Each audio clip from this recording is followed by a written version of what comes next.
Welcome back to the DNA Pest Control Podcast. One of the last, and he doesn't even know it yet. That's true. Save the best for last. Yeah, For yeah. NPMM. Yes, I'm excited for it. We didn't get to touch on it too in depth, but it sounds like he's pretty close to home. Yeah, that's right. We're doing the intro. A lot of Yeah, the same neighborhoods that we were just talking about that we're here. exactly. Yeah. So who is it today? So today we have Lamar on the show. What's really cool is he has about 5.5 years, 6 years experience in the industry. He'll kind of go into how he came into the industry, how he left, and how he's looking to get back in. He has aspirations of starting his own business, so we're really looking forward to that. Lamar, can you hear us? Yes, I can. Awesome. Hey, man, thank you so much for taking time out of your Saturday to come on the show. We appreciate that. Yeah. Thank you for having me. Of course. Yeah, Lamar, Aaron usually asks, I guess I jumped the gun, but how did you get into the industry originally, the handful of years ago? I had back in 2014 moved to Sacramento, Mhm. and I was working night shift at Sam's Club. Got tired of it. I knew a guy who worked for Ecolab. He was high up there. He got me an interview. Started off on nights, ran a bunch of accounts, and worked my way to the day shift. So I've been in apartments, I've been in movie theaters, stores, hotels, um, and ran with it ever since. Okay. And then from there, you tell us a little bit. I know we were talking about it, so you're gonna have to kind of repeat your story a little bit. But what happened from there to now? So I went through nights, stayed on nights 2.5 years, finished out everything else on days. I wanted to move into management, either being over some guys or going into sales. Like any other big company, when a company's that big, you're just a number. So I got strung along for a while, got sick of it, Mhm. went back to construction, um, and took some time to think about things. A couple of years later, came to the realization that I did like it, but I want to run it my own way. So now, um, this weekend, actually, going to buy my pre-operators test for the branch too, and start going through with that. Oh, nice. Okay, that's awesome. And you kind of jumped from pest control into construction because of everything that kind of happened. What's the main factor of coming back into pest control? I do like the industry. Um, I like the technician side, but I would like to get into it and maneuver my way around somehow to where there's solely a basis just for like teaching people about it. Oh, Because okay. I told you guys earlier, I didn't think it was a trade. Back in construction, anything can be a trade. If you do it long enough, anything can be a trade. Yeah. So, and not a lot of people have the background knowledge of pest control. I didn't know anything before I got into it. I used to Mhm. see the guy when I worked at KFC through high school come and change fly lights. So fast forward years later, I'm doing the same thing. So I would really like to teach people about it. Oh, nice. Okay, that's cool. Yeah, that's awesome. Yeah. So that's actually a really kind of good thing. I mean, that's kind of what we do and what we're trying to do, with the podcast and everything is get that information out there and, let people, really take the information we provide and run with it, learn more. So Yeah. that's awesome. And in your experience with, running night shift, running routes, I mean, you did a lot of commercial stuff.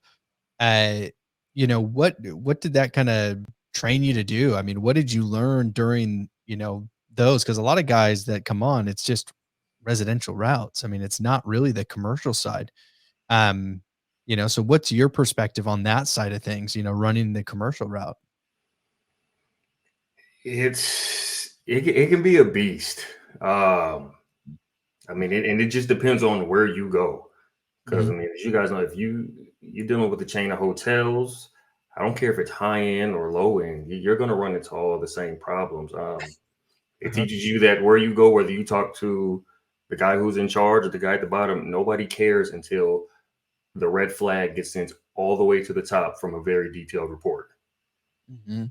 I've talked to owners, I've talked to CEOs, whatever. Nobody cares until it's on paper and it says Tom Jones said he would fix his door sweep 2 months ago, so rats would stop running underneath, and he still hasn't done it. So once that shoots to the top, it taught me that nobody cares until something's on paper. Period. Okay. Until there's evidence, no Yeah. one really is looking at it. No, I've seen that too though. Is I've gone, we do restaurants and stuff, and we have a few night runs that we're doing, and you know what? It doesn't matter how many, I mean, even sometimes it's pictures and stuff that it doesn't even matter almost. Even when it comes to paper, it's when the health inspector shows up and they shut them down, Yeah. then it's like, wait a minute, whoa, what happened? And Yeah. it's, hey, we've been trying to tell you guys for months. Mhm. Yeah. You don't care, obviously. Yeah. Now you're shut down. Now do you care? Yep. So very interesting. But yeah, that is good. I mean, it is a very big difference because you're dealing on, it's a business side of things, a commercial side of things. That's money. Yeah. They can't afford to be shut down. They can't afford to have people seeing rodents running around, cockroaches running around. So you have to be on it. Is there a lot more pressure? There is a lot more pressure. The bigger the customer, the bigger the name, the brand, Mhm. the more pressure it is. Because if you can't figure it out, here comes your district manager. If your district manager can't figure it out, here comes somebody flying in from who knows where. And if they find the problem, that's embarrassing. Oh, really? So they'll even go up higher and send Oh yeah, people in from other areas. yeah, yes, Oh, wow. Okay. It's no joke. Hey, that's good though, because yeah, but you have to, I guess. Mhm. I mean, you're that large, you're taking on chains. I yeah, mean, nationwide. I mean, you have to. Mhm. You got to protect that. So, that makes a lot of sense. And Lamar, did you have any questions for us before we ask you a few more questions?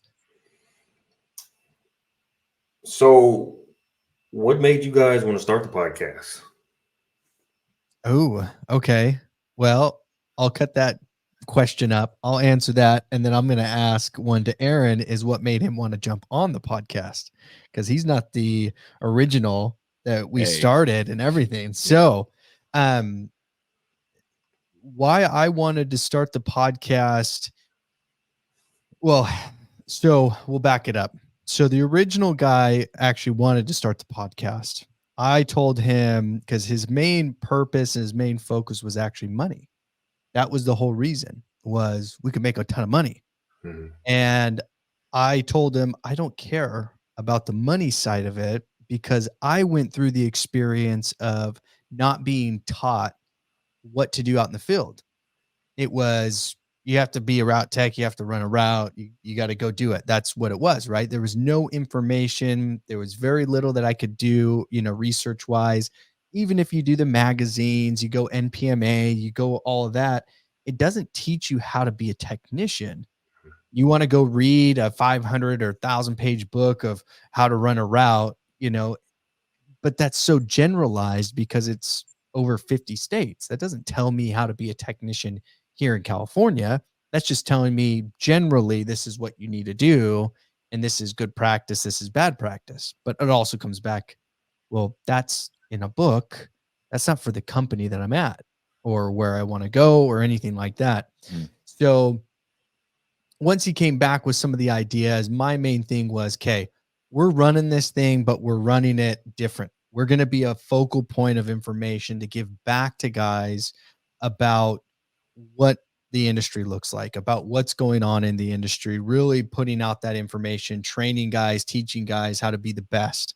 Because that's another big thing that I saw that was wrong with the industry. Yeah, You get a lot of technicians in, and I've said it multiple times on the podcast, I'm against it, but technicians come in and they're really underpaid in a lot of scenarios, and we have to, because we get guys who start companies and then they charge $40, $30, $20 for services, and it's, you can't thrive on that. And so you start choking the guys that are actually charging what they should. mhm, And so you have to kind of fight for that money, but you're fighting you're really an uphill battle that you can't win because so many people start doing that. So we wanted to come out, I wanted to come out and bring information back to the people, back to pest control technicians, and in hopes that we can make technicians better than what I've seen. Because there's a lot of guys that aren't good. There's a lot of guys that are pretty bad in the industry. Um, and almost everybody who's came and gone through here, at least, with us, aren't the cream of the crop, Mhm. So I mean, as bad as that is to say, and if they listen, it is what it is, but there's been a lot of flaws because they're not willing to put in the time and the effort and learn and grow. And so it is kind of difficult. But the original reason was I wanted to give back to technicians. I wanted to give them what I know and what I had to learn because somebody else wouldn't do that for me. They wouldn't help me. They wouldn't teach me. They wouldn't tell me, hey, in this service, this is what you need to do. This is why. It was very vague. It was just kind of figure it out. And I hated that. And so I wanted to change that and put it back out there. Aaron, why did you want to jump on? I want to jump on at first because it looked fun. Like I just having the idea of just doing a podcast in general was like so different to me. And, you know, I jumped on maybe what is it, 8 months in the pest control industry. Okay. So, I mean, even now I'm still Oh yeah. don't really know anything. At least that's how I try to look at things because I'm always trying to learn. So it's really cool when you get to talk to some of the manufacturers, some of the chemical companies, other technicians, different states, different countries. And, when you're hearing some of these stories and experiences, some of it's like way out of left field. Some of it's like, dude, this guy's like halfway across the world and he's dealing with the same stuff we're dealing with. Mm-hmm. So being able to kind of brainstorm and navigate and um, just like networking with other technicians and other, operators too, because that was something that I had a hard time with, and I realized the more that I share and connect with people in the industry, the better everybody gets. So it kind of just keeps the ball rolling, keeps me inspired to keep coming back and doing it. So Nice. Yeah. I hope that answered your question. No, it did. It did. It did. Okay. Awesome. And any other questions you wanted to ask? So, how big do you guys want to grow your company? As big as we can. mhm. I mean, that's been kind of the commonality, between me and Aaron as he kind of stepped in and really started to help pushing. It was we don't there isn't really a cap. I mean, we want to push as much as we can and we want to grow as much as we can. Uh that's really the end goal. We have very similar goals of what we want to see our life to look like in Mhm. the next few years, and that's really that focal point of what we want to do, and growth is how we're going to do it. And Right. so we want to push it that direction so we can start creating more freedom for ourselves. Because I think that's ultimately what everybody wants, is time. Money, of course, comes with it, but you can have all the money in the world, but if you can't use it, then who cares? Exactly. Yeah. Right? You don't have the time to use it. You're just so consumed in that. And, that's kind of where we sit is we want to grow it as much as we need to and as much as we can to get to that point where time is really available, and we have more time. The money will come, but that's really the big point. So hopefully as big as we can. Yeah. Nice. Nice. Yeah. And for you, I mean, looking into starting your business, and jumping in that, which hey, I tip my hat to anybody who's going to do that. It is a lot of work. So be prepared, to put in that time and get ready not to take a vacation for a really long time. And see that side I know because from starting your guys' podcast, I started from the beginning and I Oh, listened all the way up. And I heard episodes where you said, "Don't start the business, don't start the business, don't start the business." And then you had that hour-long episode where you broke it down and said, "Okay, this is why I say don't start the business. If you're not prepared to do the hard work, no vacations, no this, no that." That I'm going into it already knowing. So good. with that, I believe it's a mindset thing. If Yeah. if your mindset is there, you keep yourself pushing and hang around those type of people that will help you get there. You know what I Yeah. mean? So, yeah, I know that. I get up at 4 a.m. every day and go do construction. So I'm not opposed to not taking a vacation or anything. So, I know what I'm jumping into. But that episode, I really appreciated that because you finally in that episode broke it down. I was like, why does he keep saying no? But you explained it perfectly in that episode. Yeah, and that's the thing is as I did say no a lot, and I didn't explain it right. I didn't say exactly why not to do it, and that's what people don't realize is they get into it without they don't understand what they're stepping into. Mhm. It's I ran a route. Yeah, I know you ran a route. You didn't sit behind the desk though. Mhm. There's a lot of guys that I've interviewed, for management and things like that. And they're like, "Oh, how do you like it behind the desk? I bet it sucks, huh?" And it's like, well, you think you want to start your own company, but you can't sit behind a desk? Yeah. It's going to be a pretty rough time in the future. I Yeah. mean, unless you find someone who's going to sit behind the desk and you can keep running a route, you can do that. But now you're starting to, you're giving that power to that person who's going to control your day. And a lot of guys can't handle that because they want to be the boss. They Mhm. have to be the boss. They have to be the guy who decides every little thing. And that's where it gets really difficult is so many companies don't grow past that because they can't let that go. Yeah. That's something that I'm trying to let go. I mean, on a daily basis, I hope. I mean, I hope Aaron feels it a little bit Yeah. where I'm like, I don't want to make that decision. I Yeah. don't want to be in that position. I don't want to do that. I want you to do that. Mhm. I Yeah. want you to have that ownership. I want you to take that on. I can do it. I know I can do it. I don't want to, though. Mhm. I would rather have Aaron coming into me saying, "Hey, you need to do this, you need to do that, you need to do that, you need to do that." And I'd be like, "Okay, cool. Let me go do it. Mhm. I'll go get it done." But that's where it gets so difficult for so many guys that they don't realize that, especially as you start to grow, because Yeah. you are going to be the tech, right? You're the tech, you're the owner, you're the salesman, you're the office staff, you're the collections, you're over customer retention, you're literally everything. And the one thing that I did see, it wasn't directed towards me, but the best advice I actually finally heard and not very long ago was be prepared to constantly fire. And it's not fire people, it's firing yourself. Mhm. So you have to constantly fire yourself as you start to grow of I'm no longer in that position. I'm now fired from that position and that person is taking it over. I'm done. And you have to step back. And Yeah. now it's next position. I'm fired. I'm done. I am now fired from that position. That person now took it. And that is another very difficult thing, even for me. But I think for so many that they can't understand is I can't be a route tech anymore. I'm fired. Like that's no more, but that's what I loved. Or I can't do this. That's what I loved. And it's so difficult.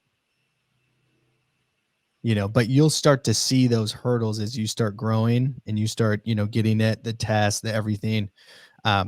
Which is it's a fun journey. You're going to learn so much over the next couple of months while you're going in those courses and taking that. Actually, Aaron's going to be taking that course as well.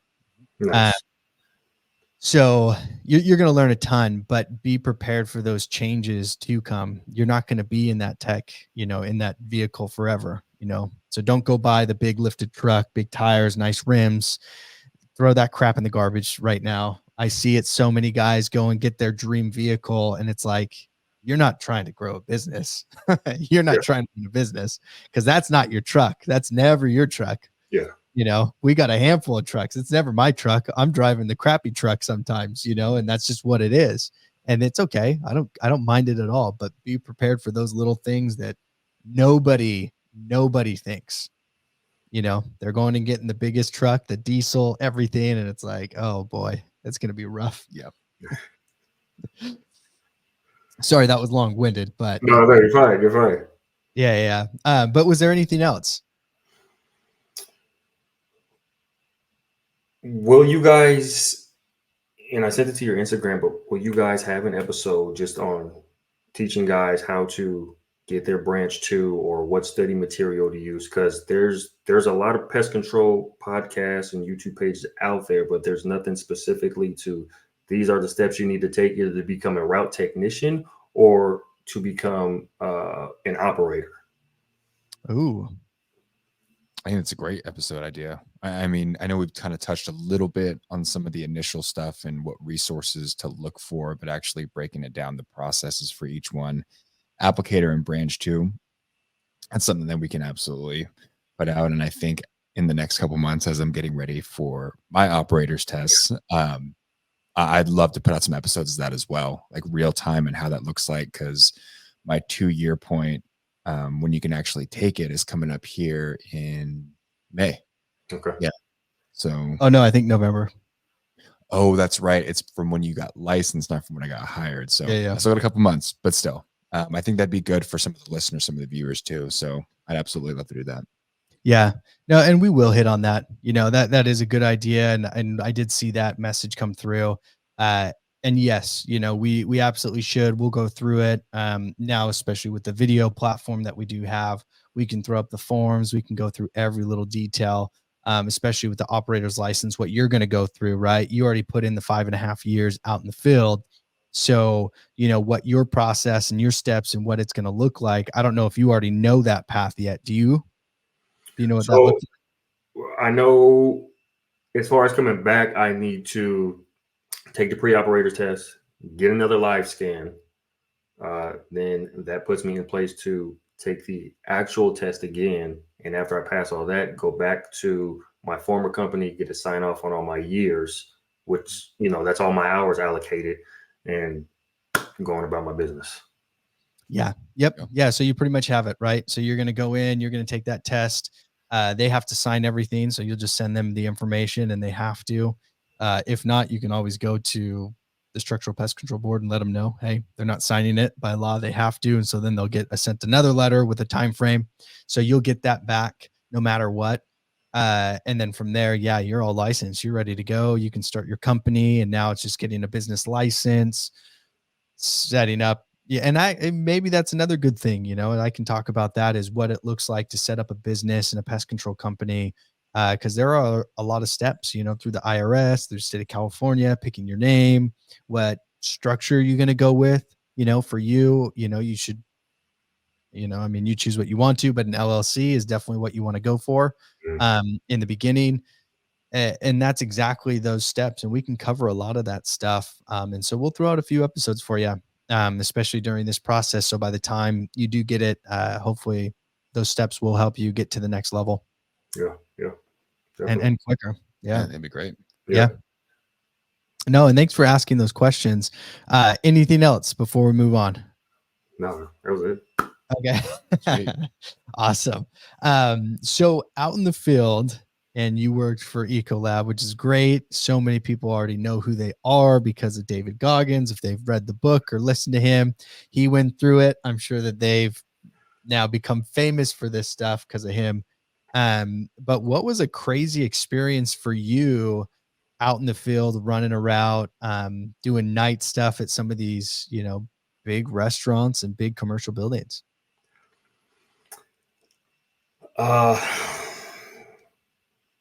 Man, there's a lot, especially on nights. I had a restaurant in San Joaquin Valley. Okay. I'll give you two. I'll give you two. I had two. One restaurant, they had the German cockroaches were, it is the worst I ever seen. And when I say they were coming from the ceiling, they were coming from the ceiling. There were so many, they were just pushing each other out. I was there every single Tuesday night. And I would wait for them to leave, and I would grab my eliminator out the back of the truck, fill it up with my pyrocide, and flush that place. I'd be there from 9 p.m. and I'd probably stay there till almost 1 a.m. flushing the entire place. I mean, they were coming out of everywhere, and I was surprised they never been shut down. Never been. I mean, to the point where I should have wore a Tyvek suit, went home. What was that? That was a Thursday. Yeah, woke up Friday, went to go get something to eat, and I did cockroaches in my wallet. And it was that bad. It was that bad. It was that bad. Oh man, okay. Another one, San Joaquin Valley area, another restaurant. Get there, and this restaurant we've been going back and forth for a while now. And they had a very bad rodent issue, very bad. Went to do my inspection, or I was there for a follow up. So I went to do my inspection.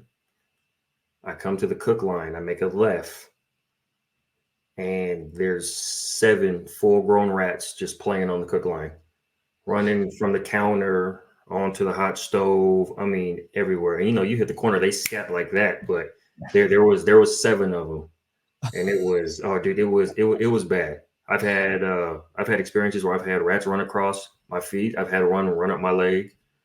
Um, Oh, what? yeah, some of these places, dude, some of these places, depending on where you go at night, these places get bad. During the day, I had a hotel. I was doing a bed bug inspection, Uh-huh. and the room was clean. I go to flip the mattress, and perfectly right there, there's a spoon, there's a needle, and there's some heroin. I'm like, you guys don't even clean the rooms. Yeah. So, uh, Oh, that was a vacant room. this was a vacant room. This is a vacant clean room. This was a vacant clean room, and I have the picture to prove it because I still have the picture till this Yeah. day. Oh my gosh. Okay. Uh, my very first restaurant on nights, Uh-huh. fresh into pest control. I didn't know you couldn't service. First of all, I didn't know the restaurant had to be closed because nobody told me. They just at this time they're running so hard they just needed warm bodies. Yeah. Went into a restaurant and it was Valentine's night. I had no idea. I was like, "Hey, I'm here to do your service, dude." The general manager went off on me. He's like, "You can't be in here. It's Valentine's Day. I got a store or a restaurant full of people." I was like, "Ugh." I said, "Dude, I just started. I didn't know." And I said, just like that, and I just walked out. I said, "I'll get them at the end of the month." Yeah. I'll come back later. Yeah. So, Oh yeah, I've had a lot of experiences. Yeah. man. Damn. Yeah, no, that's yeah, there's definitely nights. Yeah, you get some good stuff. That's when all the insects and the rodents come out. So Right. that's what people don't realize is when you start hitting some early morning, late nights. I mean, you get to see some good stuff during the day. Don't get me wrong. You get Yeah. to see some awesome stuff. But man, night is a whole nother level. Uh, the one I think that was probably the grossest was slugs everywhere. I've never seen so many slugs in my life inside a restaurant. Inside the restaurant? Inside the restaurant, yeah. Yeah, inside. It was in Chico. I still remember the restaurant to this day. I know exactly where it is. I'm pretty sure they probably still even have the issue. And it wasn't even like there's plants outside close by. I don't know how they did it. Yeah. And I think they're just reproducing in the drain. And Just pouring out, just all these slugs coming we can't get at least when I was there, I couldn't get a hold of it. out. I was trying everything I possibly could. And we dropped the population down to almost nothing, but at night they were still coming out. And I mean, they were fat. I mean, they were huge slugs. I mean, literally up the walls. Oh my god. Yeah, luckily I didn't step on any, but Mm. like as you're walking around, because I never turned on the lights when I was in restaurants. I just had the headlamp on. Mhm. I was lazy that way. I'm like, I don't care. I'm not going to turn on the head. If it's just a regular service routine, it's not anything special. I just headlamp. I'm not even turning on the lights. I'm just going. Um, and yeah, I walked by and I just see, something all shiny on the side because Yeah, yeah. And I look, I'm like, oh my gosh. And I look up and I'm like, oh my just gosh. everywhere. Oh yeah. I took a bunch of pictures, sent that over to the manager and everything. But yeah, that was a good one. Yeah. Yeah. They have to clean them up every morning. Dang. So yeah, so some pretty fun stuff. Aaron, did you have anything you wanted to ask to Lamar? No, honestly, I'm actually probably gonna be following up with you, over the next couple months because I'm Yeah. curious to see how that process looks for you. I'm going down that journey. I mean, I got on with an established company, but we're obviously still looking to grow. So Daniel and I talked about getting my operator's license too, and the benefits that are going to come from that, and just how many doors it's going to open, and it's really exciting, and for you too, it's exciting. So I'm definitely don't have any questions yet, but I will be reaching out to see how everything's going here in a little bit. So Yeah. Yeah, man. Yeah, Lamar. And during that process, definitely keep us in the loop of kind of what you're going through, what you're seeing. Feel free to ask us any questions, send in emails. We'll respond back to you to let you know, hey, this is kind of what you got to look out for. This is what you should look into. We do have a really good episode that's going to drop for what equipment. Okay. We just talked to a guy from Q Spray. So you'll see that episode come out early May. But he's going to be a good point of contact as well for you as you're looking into acquiring a vehicle, a truck, or whatever you're going to get and what equipment you need to put on it.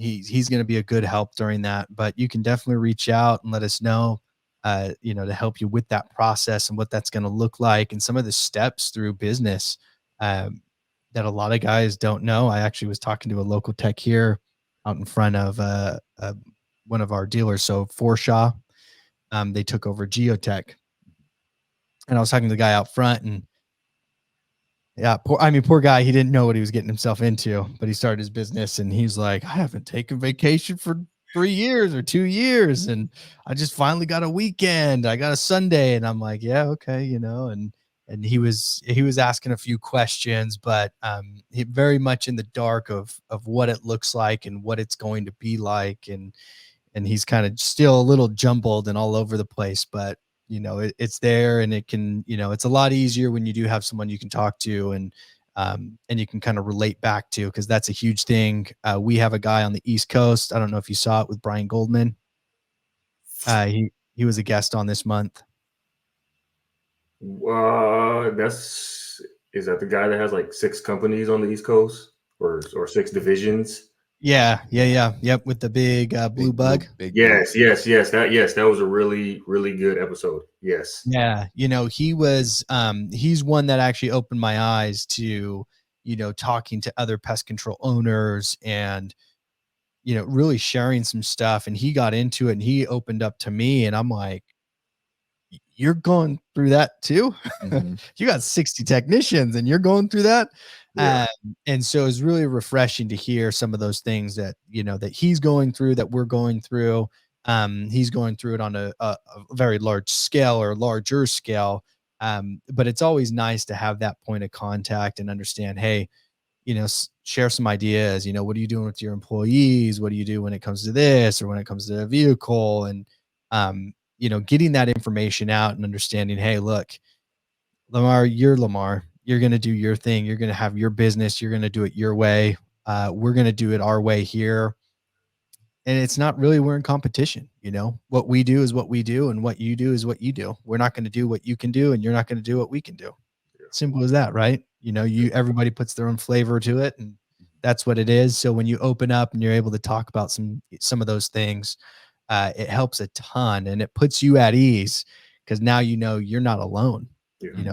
You're not the only guy that went through that specific thing, right? I mean, there's dozens of us going through the same thing as what you're going through. So it's always nice to have that, but we're here to, help and answer any questions if you do need it. Yeah, I appreciate that. I appreciate that.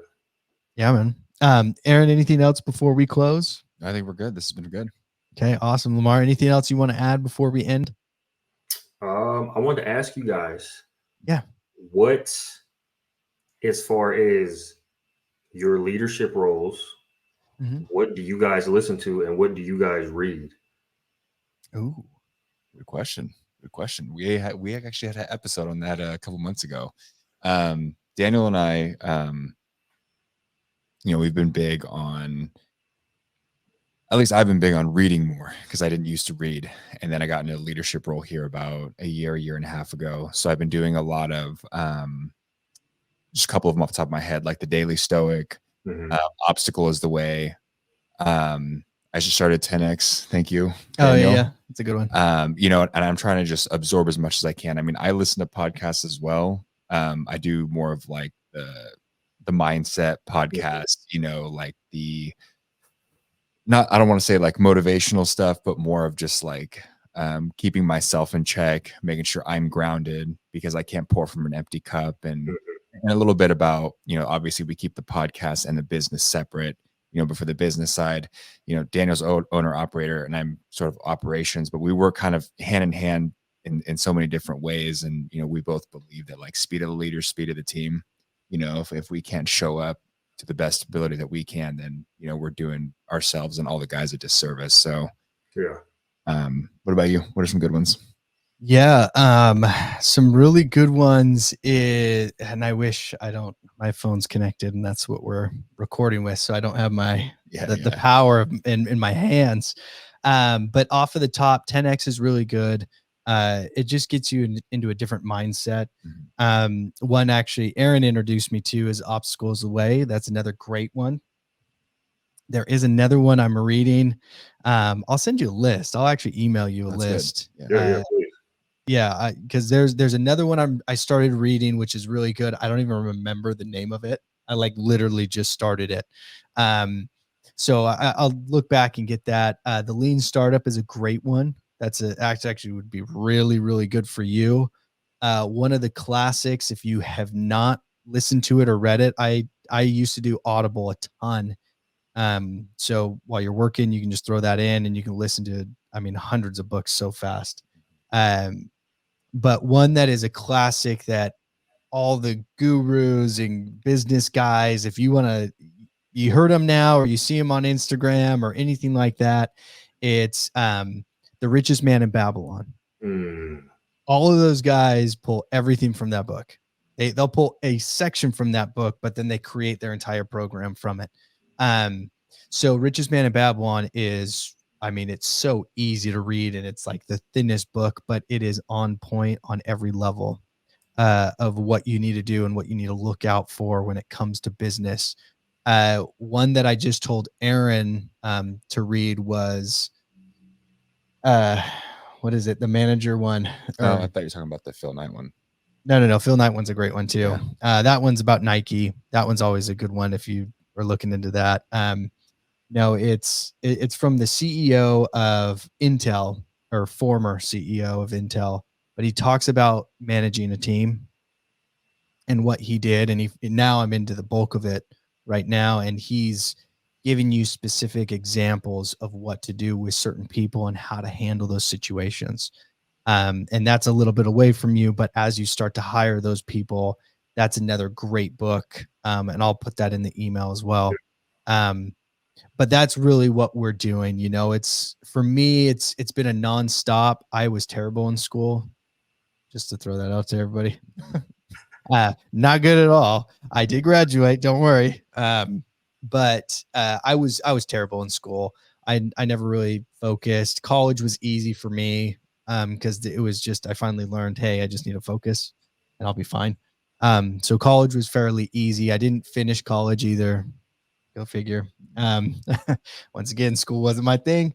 Uh, but I did understand that continuing my education outside of school was gonna not stop ever.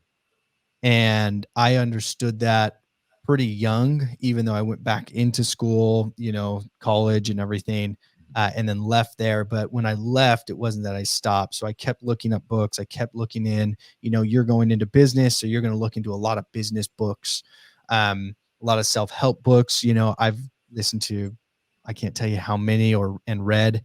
And so I just have a massive list. I actually have a really good friend of mine who will actually share books back and forth. And so he's always throwing me books. I'm always throwing him books. He got me into the Daily Stoic. And then I found out you were doing it too. Mm-hmm. So the Daily Stoic's another good one, Lamar, if you want to jump on that. Stoicism's really an eye opener. It was actually what I kind of was doing my life. And then I realized, oh, okay, well, there's actually a name to it, right? So that's really what I've done, but I'll send you the list. I've said it a million times, but I'll send you the list of all the books. But keep on learning, keep on putting yourself out there, keep on reading. PCT is something that you can get magazines. They'll send them to you for free. You don't even need a business or anything. You don't pay anything. So with PCT, because I'm always on their website. Actually, I was just on there yesterday. It's funny you say that. I tried to sign up to get their literature, but I couldn't. I think you do have to have a business because it asked me, and maybe I was in the wrong session, but it asked me the name of my business, how long I've been going. I'm like, oh, I can't sign up. Oh, you know what? I signed up so many years ago. I don't even know. I know that they're at every expo we go to. Mm-hmm. You know, they have their booth and they have their sign up. I would just make one up. That's what I thought about doing because I was like, I want the literature because I'll read it. Yeah. Yeah, no, there's some really good stuff in there. In the PCT magazines, they do throw out some really good stuff, really good information. There's another magazine company too that does it. That's in the pest control realm. They're a lot smaller. I'll look them up. I get magazines from them every once in a while, but you can sign up. I think they have an app too, so you can at least get the digital version and look through those. but those are good points to actually get back in and start to learn and really start to get your feet wet when it comes to pest control. Uh, yeah, because they have all this state of what do they call it? The all the reports that they run on cockroaches, ants. Oh yeah. They have a name for it. Yeah, it's like Statistics. Yeah, they do it's something like statistics, that. but they have their state of something or whatever it is. But there's a lot of information in there that's really good. And then if you have any free time to go to any expos or classes like Rodent Academy, Wildlife Expo, Pest World. So Pest World this year's in Denver. Um, so those are all really good places to go and start to really just soak up all the information. So when you hit the ground running, you're doing it correctly, Yeah. and you don't have to go through that learning curve of here's a fine, go figure it out. Yeah. So I hope that answered that question. Yeah. No, it did. It did.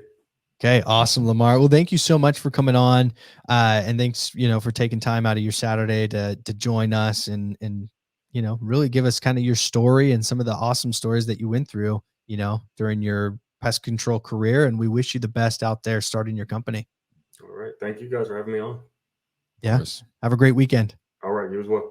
Thank you. All right. All right, there we go. That was cool. Lamar. Yeah. Local. Very local. Yeah. We didn't really touch on that on the podcast. So, Lamar, if you're watching this or listening to this now, we are a little bit north, at least, of some of the areas you were naming. I actually live in Oak Grove, but we're based out of Sac. So, Yeah. So a little bit north. mm-hmm. Yeah, it depends on where he's at. But yeah, no, always good. Very interesting and actually really cool to hear that a guy who was in pest control, who left pest control, is now coming back to pest control. Yeah, for real. So, and even better that he's like, it's not a trade. It's not a trade. It's not a trade. And then is coming to the realization that, oh, actually, you know what? This is actually a real thing. It's like, it's real. It's there. Mm-hmm. It is a trade. It is what you can do. So, that's awesome. And it's cool that he's looking at it in a different way. Mm-hmm. I think most people look at it as, oh, it's a job. It's something that you're doing, like a cook, not a restaurant. You're just a cook, you're just that thing, right? You're that person. You're a route tech. You're a technician, but it's pest control in a whole is so much bigger than that. Absolutely. So that's really cool that he's looking at it a whole different way. Yeah. And like I said, Lamar, I'm going to be following up with you because we're going back and forth. And I'm actually, so a little side note, I don't know how much we talked about this on the podcast. I'm getting a QAL license. For those of you in California know that is, on top of an operator's license soon. I failed the QAL license. So I am retaking it in the next couple of months. So some of the prep and some of that, the before, during, and what that's going to look like, we're definitely going to put some episodes out there. Let's do it. Yeah, so that'll be really good. So thank you, Lamar, for those suggestions. We'll be putting those out there. And thank you for everybody who's been sending in their questions. This has been a great month for NPMM.